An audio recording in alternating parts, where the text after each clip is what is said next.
All right, everyone, welcome. Today we are jumping right into Chapter 20 of the Cambridge Business Syllabus. Our mission, to build your complete promotional toolkit. Let's get to it. So, here's our roadmap for today. We're going to kick things off with the absolute fundamentals of promotion. Then we'll get into the nitty-gritty of advertising, sales promotions, and of course, the digital revolution. After that, we'll look at the supporting roles of packaging and branding before finishing up with how businesses actually know if any of this stuff is working. This is all laid out to give you a really solid, clear understanding for when you hit those exams. Okay, let's get into it. First up, promotion itself. What are we even talking about here? From a business's point of view, what is it and what's the point of it all? Okay, this definition right here, you need to know it inside and out. And notice, it's not just about a business yelling, "Hey, buy my stuff." No, it's much smarter than that. It's about strategic communication. You've got two main goals. Get people to know your product exists, and this is the really important part. Give that product a personality, an image that people can actually identify with and feel connected to. So, look, businesses don't just throw money at promotion for fun, right? There's always a reason, a specific goal. And as you can see, there are quite a few of them. It could be as simple as, we want to sell more stuff. Or maybe they're trying to remind you about a product you haven't bought in a while. It could even be damage control, like correcting bad press. And here's one that's super important but easy to forget. Getting shops to actually carry your product. That's what we call a push strategy. You're literally pushing it out through the channels to get it in front of customers. And this is a really key idea to grasp. A business almost never uses just one promotional tool. Think of it like a recipe. They create what's called a promotion mix. It's a combination of different promotional ingredients, all carefully chosen to work together to hit those goals we just talked about. So let's start looking at what goes into that mix. Okay, first up in our promotional toolkit, the big one, advertising. Pretty much everyone knows this one. At the end of the day, it's all about paying to get your message out there through different forms of media. Now, for your exams, this is non-negotiable. You have to know the difference between informative and persuasive advertising. This slide nails it. Think of it this way. Informative advertising speaks to your brain. It's all about facts, figures, specs, like a car ad telling you about its engine size and safety rating. Persuasive advertising, that speaks to your heart. It's about creating a feeling, a vibe, an identity. That perfume ad isn't selling a smell. It's selling you confidence, or glamour, or a certain lifestyle. But, and this is a great point from marketing guru David Ogilvy, the really clever campaigns, they don't see this as an either-or choice. Just think about the last time a new smartphone was launched. The presentation is packed with informative details. Camera specs, processor speed, battery hours, but they use all those facts to persuade you that this isn't just a phone, it's a cutting-edge must-have piece of tech. Why? Because when you give people real information, you build trust, and trust is probably the most persuasive tool of all. Okay, listen up, because this table right here is pure gold for any evaluation question you might get. It lays out the pros and cons, the trade-offs of the old-school advertising methods. I mean, look at TV. Yeah, it looks great and reaches tons of people, but man, is it expensive.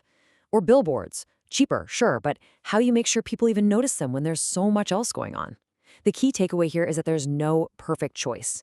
Every option has its upsides and its downsides. So you might be wondering, how on earth does a marketing manager decide? Well, they don't just throw a dart at a board. It's a calculated decision based on all these factors. Of course, cost is a huge one, but it's not just the total cost. It's about the cost per eyeball. How much does it cost to reach one person in your target audience? And speaking of the audience, you have to know who they are. You're not going to sell retirement homes on TikTok, right? And maybe most importantly, it has to fit. Everything has to be consistent. A super expensive watch brand advertising in a free local paper, it just doesn't work. It sends a confusing message and can actually hurt the brand. All right, let's move on. Now we're going to talk about some tools that are all about getting a quick result and immediate reaction. This is the world of sales and direct promotion. Okay, highlighter out for this one. This is a classic exam trip up. Advertising promotion and sales promotion are not the same thing. Advertising is the long game. It's about building a brand's reputation over time. Sales promotion, that's the short game. It's all about buy now incentives that are meant to spike sales today or this week. Think of it as the difference between building a brand's long-term reputation versus just having a flash sale this weekend. So here are some of the heavy hitters in sales promotion. You've probably seen all of these. But here's the deal. To get those top grades, you can't just list them. You have to evaluate them. And that means looking right at that limitations column. A manager has to think, okay, a price cut will probably get us more sales this week, but what's the catch? We're making less profit on each item, and even worse, are we training our customers to just wait for a sale? That can really damage the brand's value in the long run. And the list goes on. Let's take a classic. Buy one, get one free, or BOGOF as it's often called. On the surface, it seems great, right? It helps you shift a lot of product fast. But you have to think deeper. What's the downside? Well, for one, your profit margin takes a massive hit. You're basically giving away half your product. It can also make your products seem cheap. And what if customers just buy 2 now and then don't come back for 2 months? You've pulled future sales into the present. That level of thinking, weighing the pros and cons, is exactly what gets you marks for analysis. All right, time to shift gears big time. We're now heading into the part of the promotional mix that is changing faster than anything else. Welcome to the digital revolution. So this gives you a quick look at the main players in the digital space. You've got your social media marketing, building a following on Insta or TikTok. You've got good old email marketing. Then there's the more technical side, like search engine optimization, or SEO. That's basically the art and science of getting your website to the top of the list when someone searches on Google. And then you have viral marketing, which is the dream, right? Getting other people, like influencers, to spread your message for you, making it go huge. And if you want a perfect example of how powerful this can be, look at this Nike case study. This is so cool. They didn't just post a photo of new shoes. They used augmented reality, AR, so people could experience them through their phones. It created this huge buzz, this massive sense of hype. And the genius part? They connected that hype directly to a buy now button. The result? Sold out in less than an hour. See, it wasn't just an ad. They turned it into a must-see event. Okay, let's bring this home to you. Just take a second and think about your own social media. Who's trying to sell you stuff? What ads pop up in your feed? Are they random, or are they eerily specific to something you were just looking at? Do you ever actually click on them, or do you just fly right past? The ability to stop and think, why did that ad work? Or why was that one so bad? That's the skill of analysis. Applying these concepts to your own experience is a fantastic way to practice for your exams. So when it comes to evaluating digital promotion, you've got to look at both sides of the coin, and this slide lays it out beautifully. On the one side, the potential is just massive. You can reach anyone in the world, target them with incredible precision, and track everything. You know exactly how many clicks you got. But there's always a but. On the other side, it's tough. It takes a ton of time and expertise, and you're fighting for attention against literally millions of other businesses. And remember, bad news travels just as fast as good news online. One angry customer can cause a huge headache. It's definitely a high-reward, high-risk game. Okay, now we're going to look at 2 things that might not seem like promotion at first, but they're absolutely critical to making everything else work.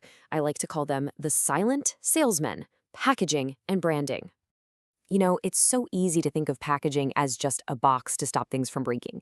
But from a marketing point of view, it is doing so much more work. It has at least 4 jobs.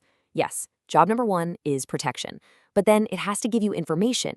It has to look the parts and support the brand's image. You can't put a Rolex in a flimsy cardboard box, right? And finally, it has to scream, "Pick me," from a super crowded supermarket shelf. It's a promotional tool in its own right. And that leads us perfectly into branding. A great brand is one of the most powerful things a company can own, even though you can't physically touch it. It's so much more than just the name or the logo. It's the whole idea, the whole feeling you get from a company. It's the glue that holds all the advertising and promotion together. When you hear Apple or Coca-Cola, you instantly have a set of ideas and feelings in your head. That's the power of a strong brand. It's like a mental shortcut for customers.